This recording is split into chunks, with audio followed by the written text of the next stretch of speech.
Hi guys, so this video is part 1 of 3 on how to make your own sketchbook. This way you can personalize the covers as well as the type of pages you need for your sketchbook. This video number 1 is on how to make the covers. This is a watercolor book, so I did a little watercolor painting for the front cover as well as the back cover. You can do whatever.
Front cover painting is done.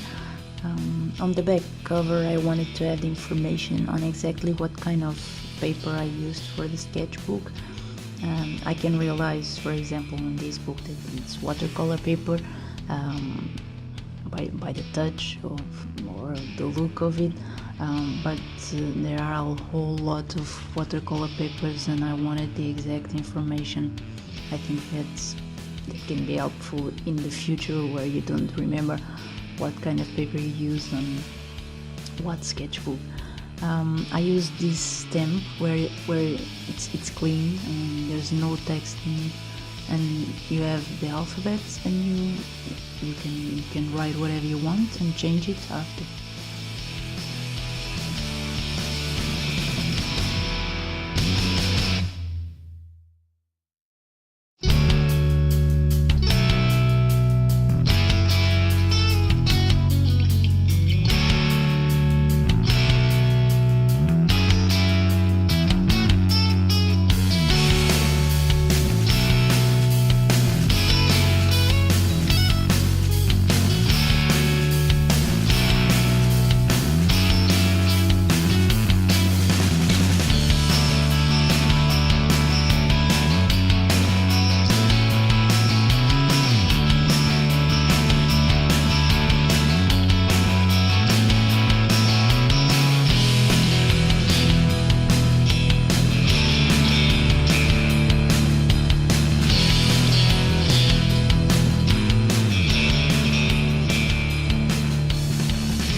the back cover is done, let it dry and stamp it. You can sign it. I've signed mine.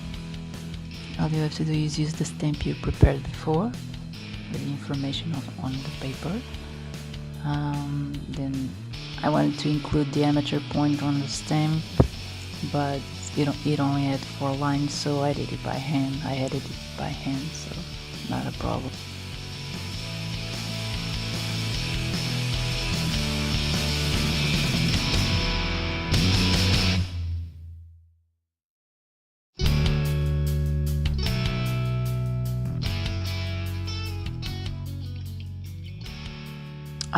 Next step, reinforcing the covers.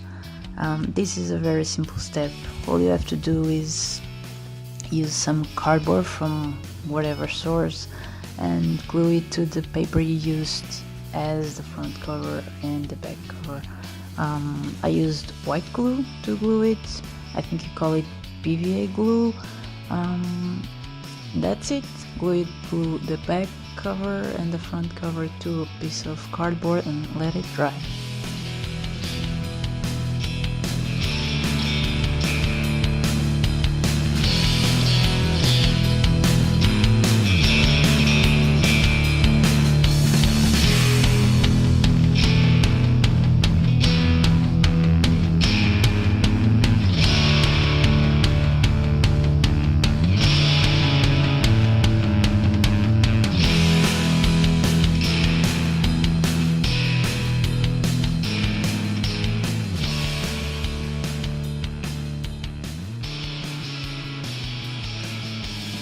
This is how they're going to look like after you did the reinforcing step.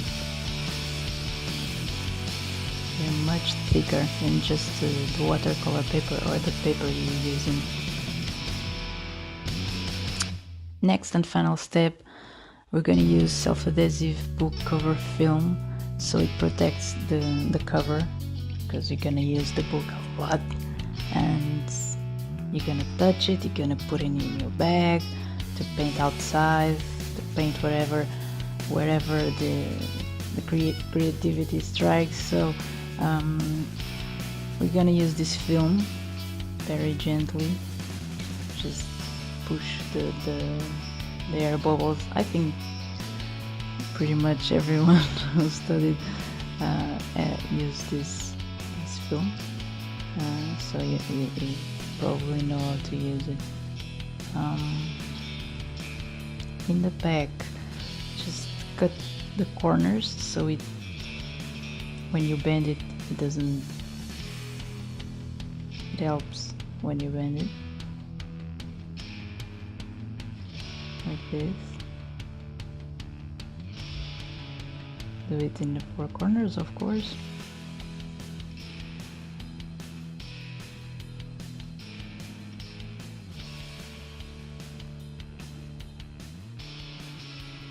And then just bend over those edges, so this completely covered, the borders. It gets a shiny look to it, which I thought it was really cool. And that's it. Watch part 2 and 3 to see the whole thing. Bye. Thanks for watching, by the way.